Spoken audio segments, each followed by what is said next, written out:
So, good day everyone. I am the first presenter of Group 4. Our topic is about the trial.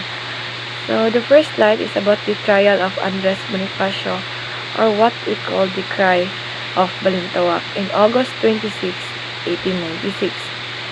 So, let's begin by talking about the crucial moment in Philippines history. So, Andres Bonifacio and the Katipuneros formally declared their rebellion against Spanish rule. This was the official start of the Philippine Revolution, a major turning point that aimed to free the Philippines from Spanish colonial oppression. So, gusto na sa Philippines na mahiwalay sila sa Spain. Then, the next slide is about the Battle of San Juan in August 30, 1896. So, few days later, on August 30, 1896, Bonifacio led the Katipuneros in their first major battle at San Juan near Manila. So, nalokit siya sa North Manila. Unfortunately, this attack was repelled by Spanish forces, and the Katipuneros suffered heavy losses. Despite this early setback, the rebellion continued to gain momentum. So, grabe kailang binakbakan. Then, the next slide is about the state of war declared. So, in response to the uprising, Governor General Blanco declared a state of war across 8 provinces. So, moni sila ang 8 province: Manila, Bulacan, Cavite, Batangas, Laguna, Pampanga, Nueva Vizcaya, and Tarlac.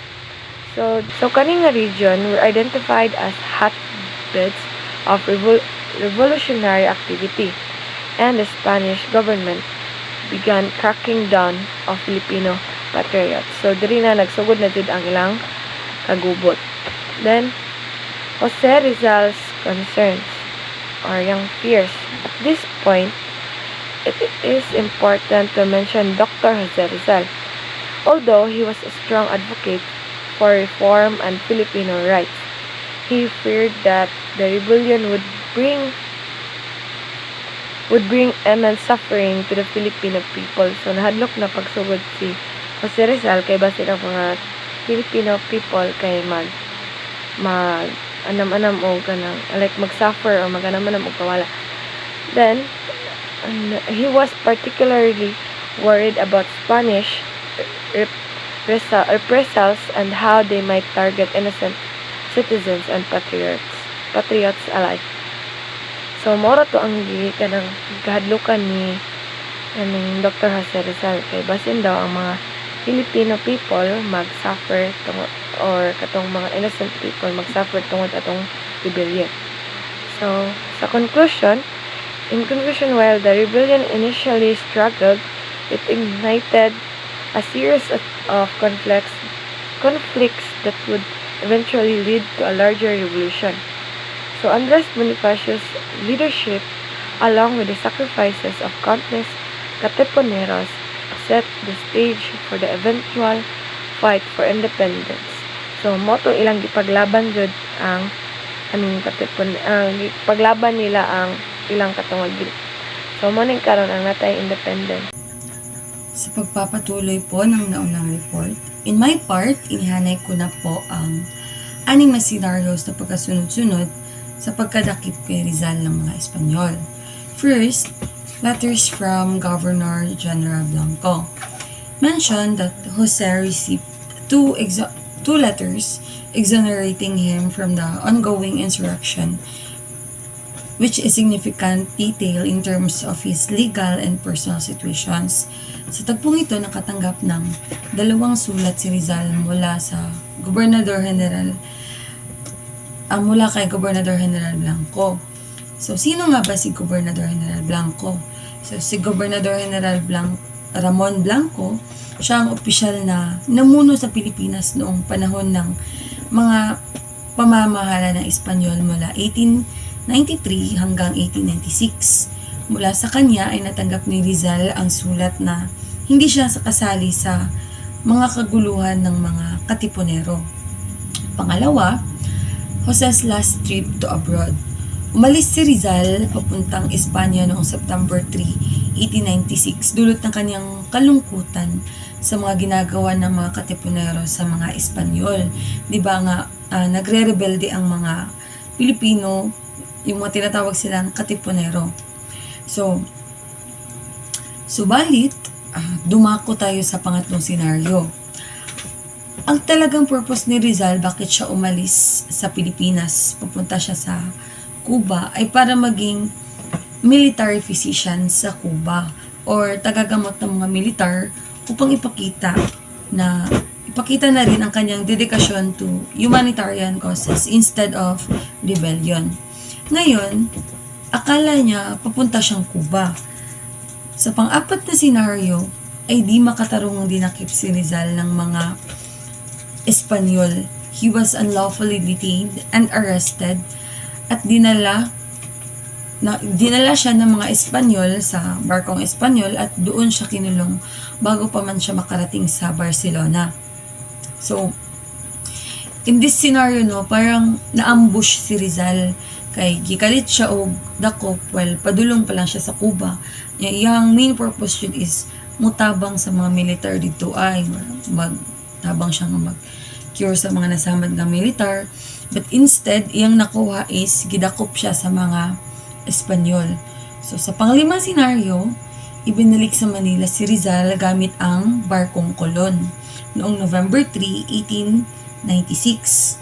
Subalit sa panghuling pangyayari ay mula sa barkong Kolon na dumaong sa Maynila ay inilipat si Rizal sa Fort Santiago. So for context lang, no, ang Fort Santiago is makasaysayang kuta na matatagpuan sa Intramuros, Maynila. Aside from it is used as a camp, ginagamit din itong kulungan ng mga Pilipino na lumalaban sa mga Espanyol during their colonization before.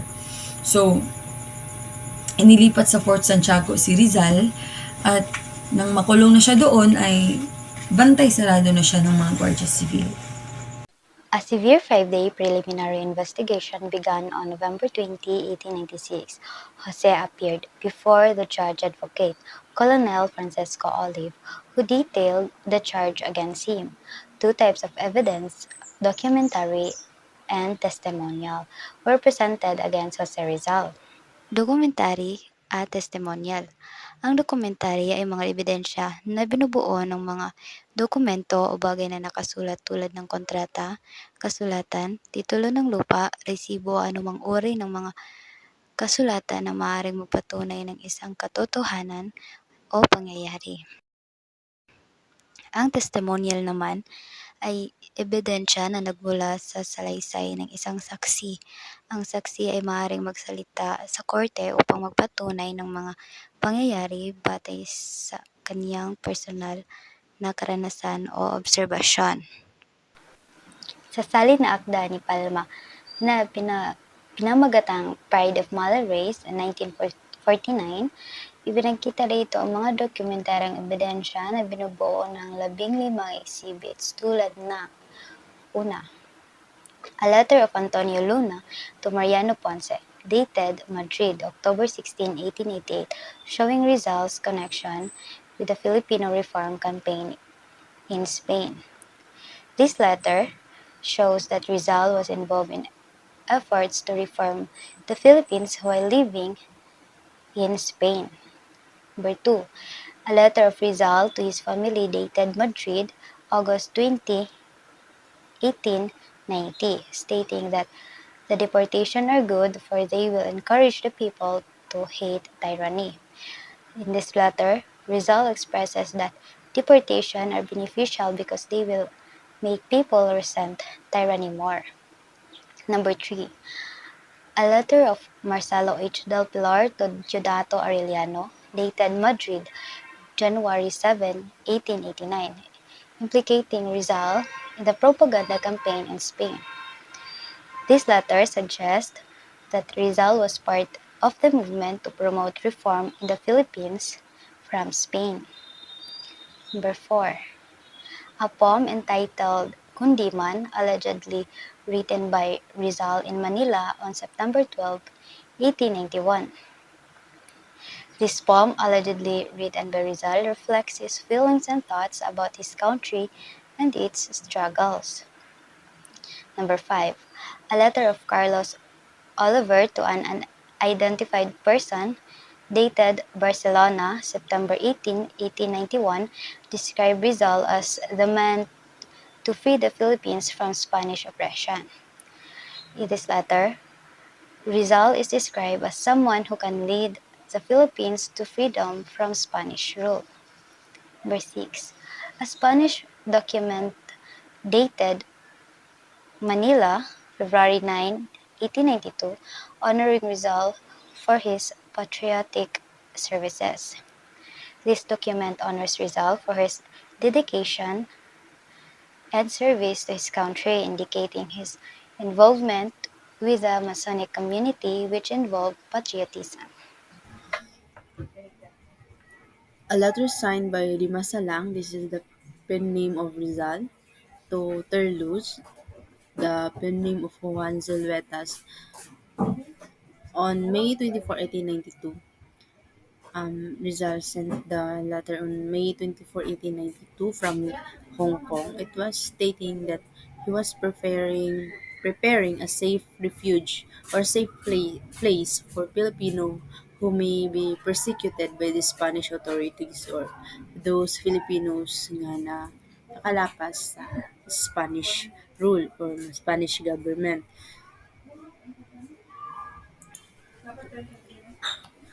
The next is anonymous and undated letter to the editor of the Hong Kong Telegraph. So wala kabalo kung kinsa o kano sa gipadala ni nga letter sa Hong Kong Telegraph, but on the letters it states the censoring the banishment of Rizal's to the Bitan. They say that that was unfair to Rizal when Rizal was sent away to the Bitan. The next one is the letter on September 3, 1892 from Ildefonso Laurel to Rizal.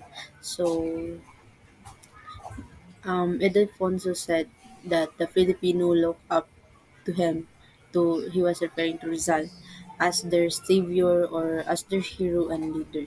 So, um, relate siya sa revolution kay Rizal. It's because nanaod siya nga, nag-look up siya kung Rizal as their hero and leader. So, the Spanish treat this as a threat kay kung moingon si Rizal kay bali dako man yang influence kay gituring siyang leader no. So if ever man na siya nga mag-revolution, so na tendencies or it has a big or and na possibilities nga kuan yun mahitabo ang revolution kay maminaw man pud ang mga tao sa iya kay gituring siya as a leader.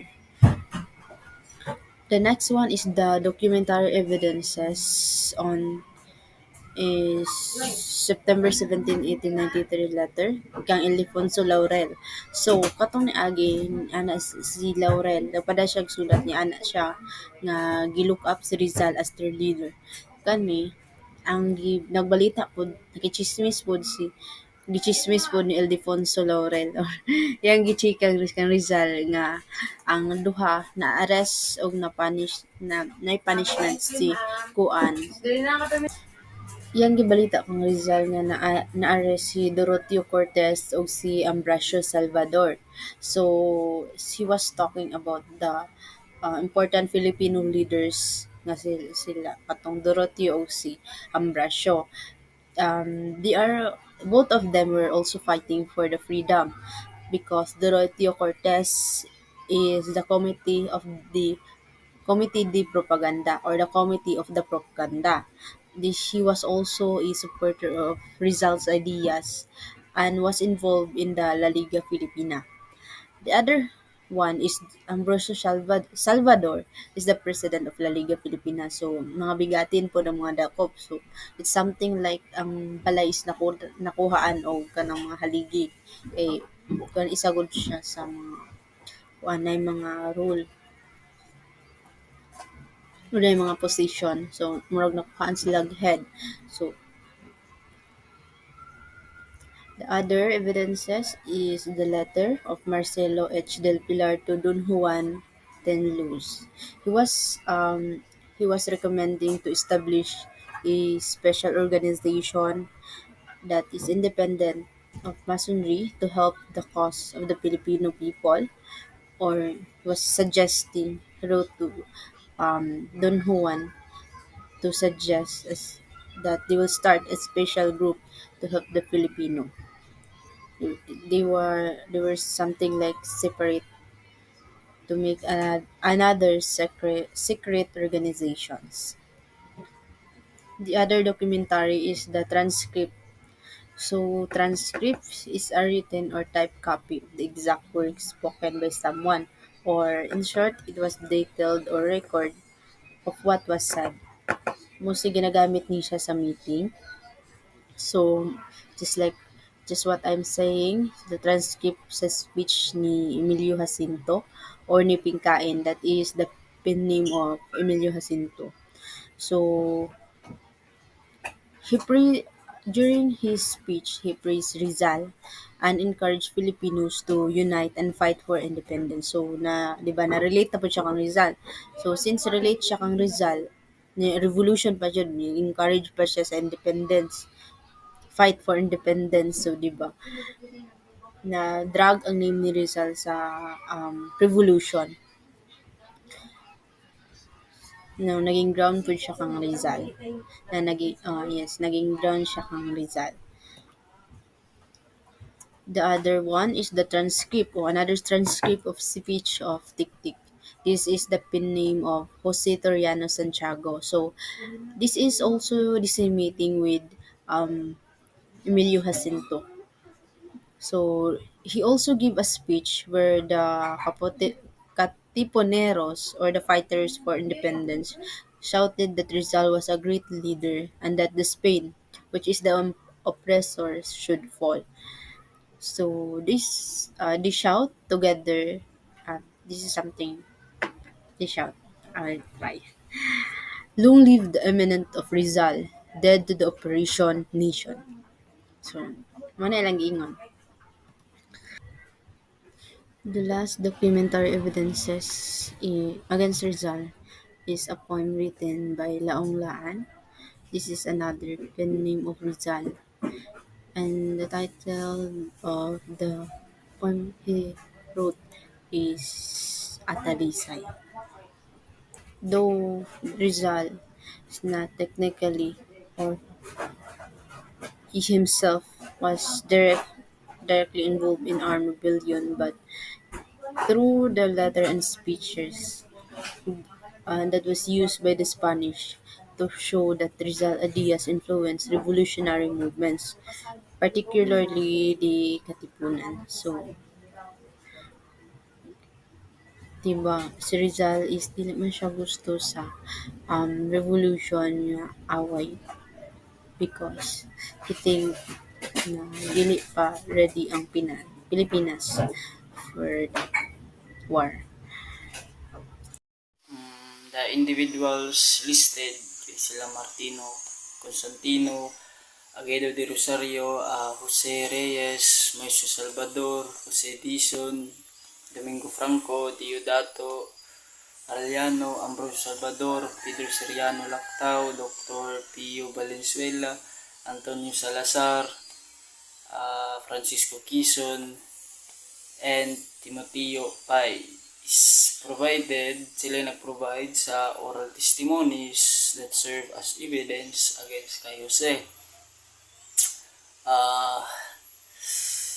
These testimonies kay significant in the legal proceedings aimed at suppressing the revolutionary movement.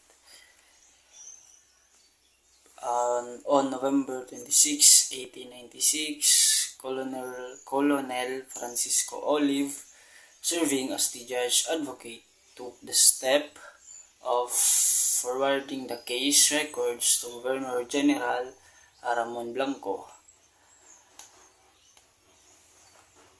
This indicates nga that the matter was a considerable importance to the colonial authorities as they sought to manage the growing revolutionary activities in the Philippines.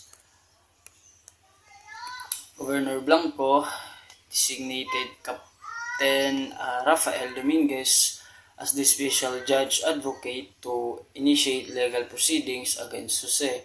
This further illustrates the seriousness with which the colonial government approached the case, indicating that they were taking deliberate steps to prosecute those involved in the revolution. And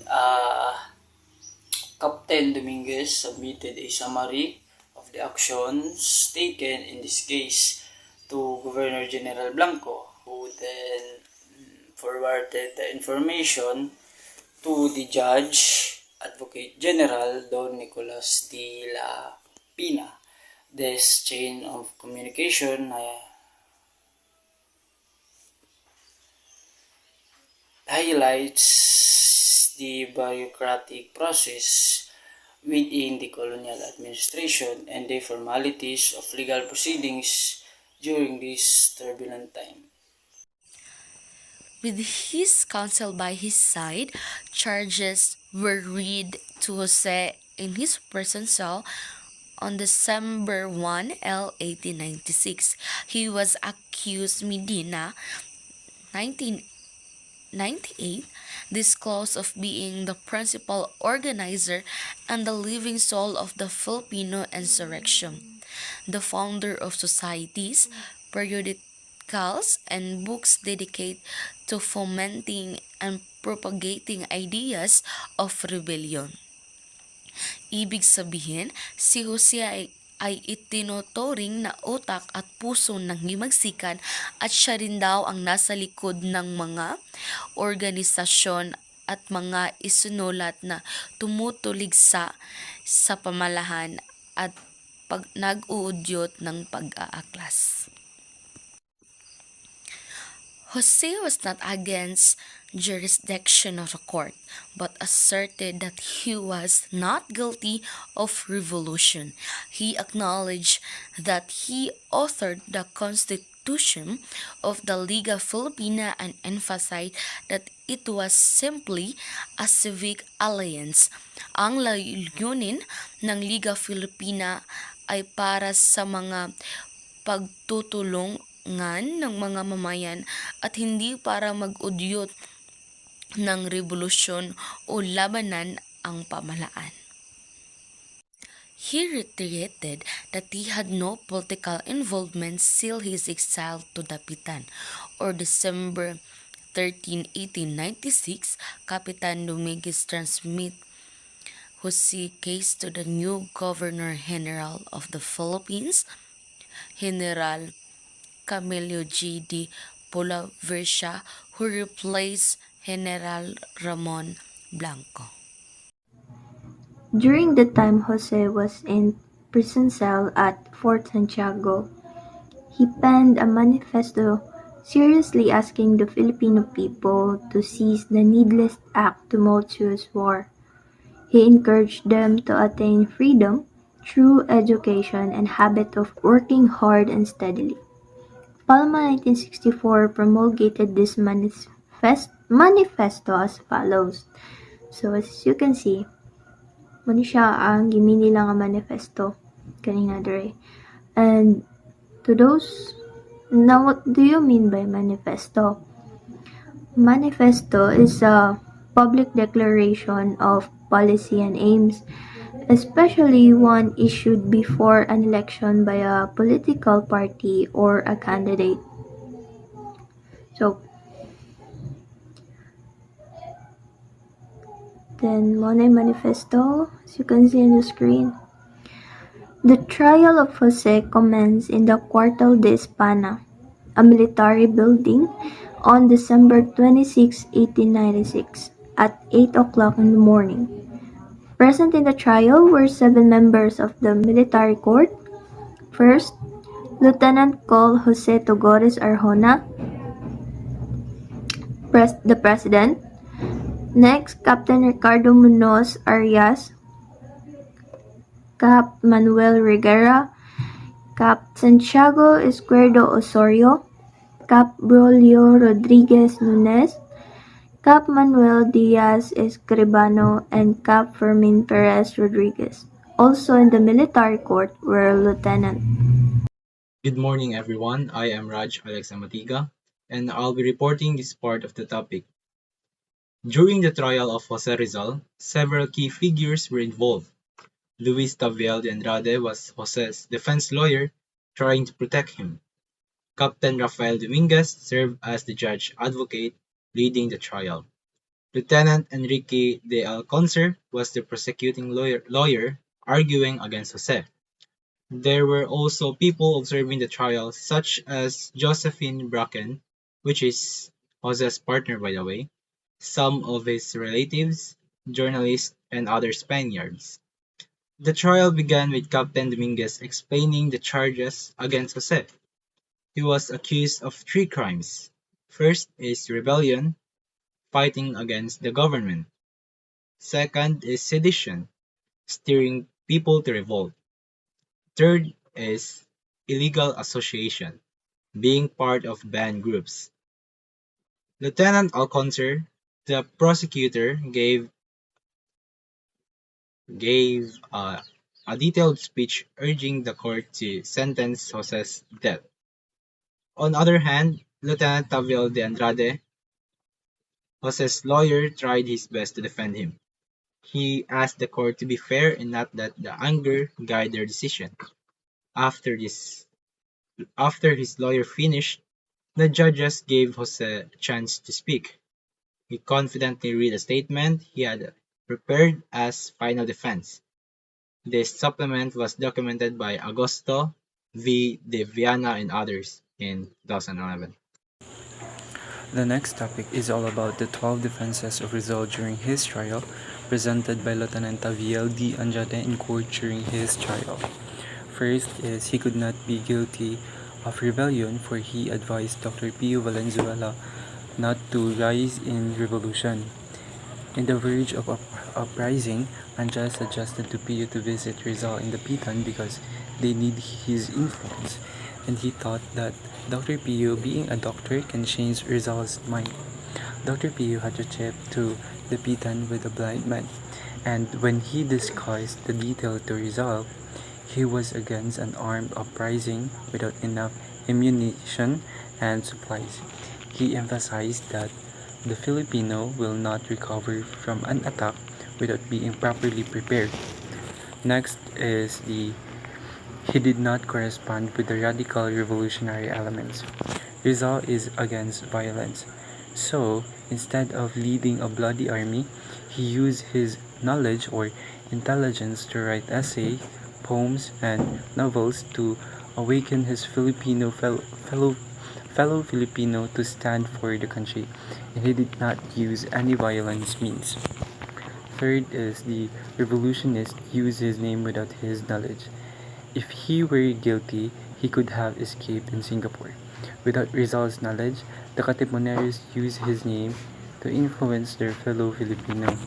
During his stay in Singapore, he was shocked to eliminate the possibility of escape, and his friends attempted to rescue him by filing an application for writ of habeas corpus with the Singapore Supreme Court, but Rizal himself declined the offer to file the writ on his favor.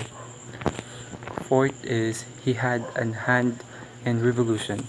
He could have escaped in Moro Vinta and would not have built a home, a hospital, and bought land in Dapitan.